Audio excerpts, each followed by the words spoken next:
Ang lulutuin natin ngayon ay spicy chicken caldereta.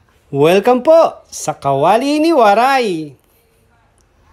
Okay, maglalagay na po tayo ng mantika. Anong mantika yan? Canola oil. Canola oil para healthy. Paluto po ulit ito. Special request. Yeah, may nagre-request kasi kay Kawali ni Waray magluto ng ulam. Yung ano nila, family friend. So pag mainit na ang kawali, ang mantika pala, Lagay na po natin ang sibuyas.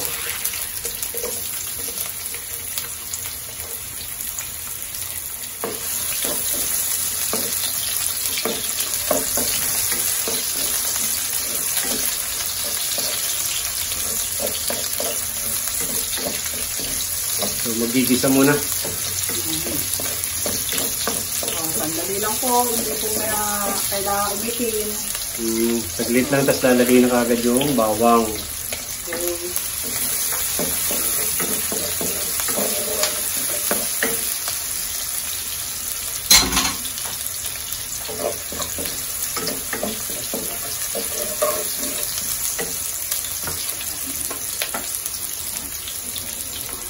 Tapos lalagyan mo ng Konting piso.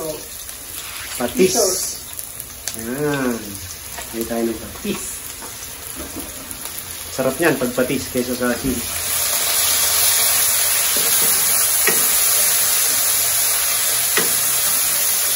Okay, lalagyan na po natin yung manok. Nalina mo yung patis. Ang tawag po dyan, giant chicken. Nalaki.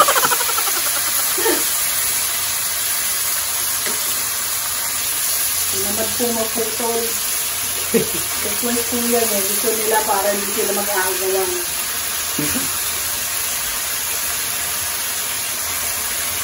Sobrang liit ng kawali.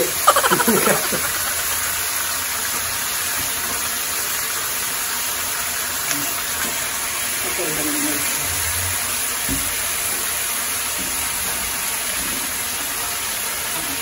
So yung manok na to, ano lang yan, leg, thigh, tsaka chicken wings.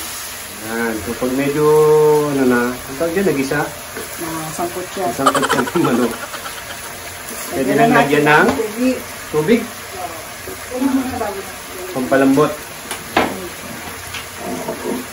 Alam na po natin.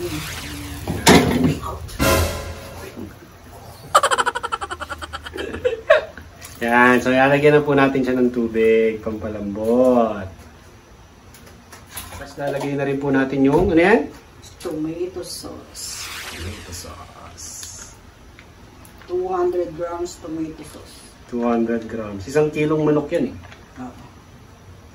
May get, lagpas konti. Pero sakto na yan 200 grams na tomato sauce para dyan.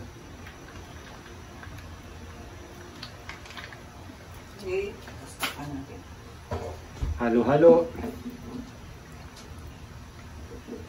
Yan. Kaya po natin yan ha. Lumbot. Manuot at lumbot yung manok. Okay. Takpan na yan. Okay, so hininaan na po namin yung apoy. Kasi nagpapalambot-lambot. Ay, mabilis pong maluto to kasi manok to. Mas mabilis yung lumambot. Slow cook po gagawin natin. Mahinang apoy lang, ha? Yan, naamoy na. Bango na. Okay. Tigas pa.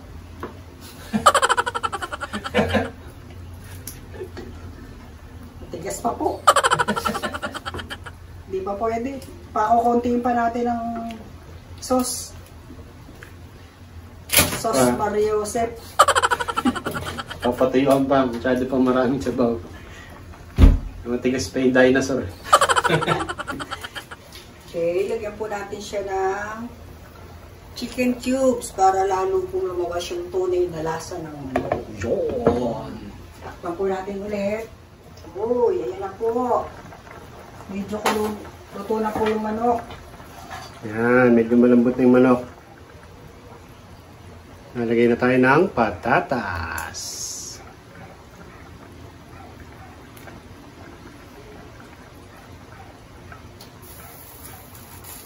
So, dapat to meron ding carrots eh. Kaya so yung request nung nagpaluto, hindi sila mahilig sa carrots, no? Hindi sila kumakain. So, kaya hindi natin lalagyan ng carrots. Pero mas okay kung meron siyang carrots. Yan.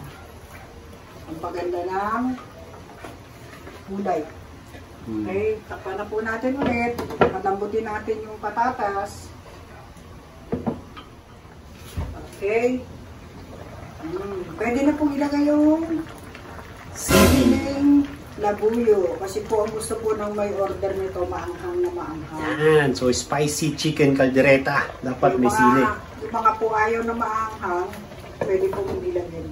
Tama. Ano mas masarap may konting anghang? Kung hindi kayo mahilig sa anghang, kahit isang piraso lang. Yan po. Lalagay na po natin yung Liver spread. Isang lata para sa 1 kilong manok. Importante yan. Importante ang liver spread. Magdadagdag po ito ng lasa sa inyong chicken caldereta. Yan yung nagiging lasang parang atay. Pero Kaya optional masyadong- lang po ito kung gusto nyo. Pwedeng wala? Oo. Kung walang pabili, okay na rin po. Pag walang pambili. Opo, kung medyo kapos sa budget, pwede pong wala. Masarap na rin po yung lulutuin niyo. Pwede rin siyang lagyan ng nyog, di ba? Oo. Yung pang caldereta kasi natin. Merong iba naglalagay ng nyog, merong iba naglalagay ng keso. So, depende po sa style ng pagluto ng caldereta. Pero pag sinunod nyo to, panalo na to, hindi nyo na kailangan nyo muna.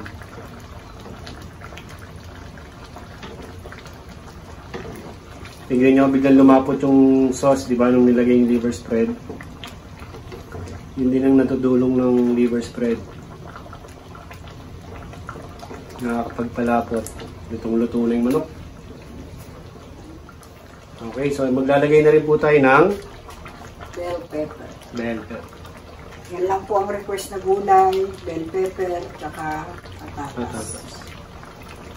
Pero usually, kaldereta nga may carrots, bell pepper, ano pa ba nilalagay dyan? Isantes. Isantes, no? Yan po natin siya ng Kamuta.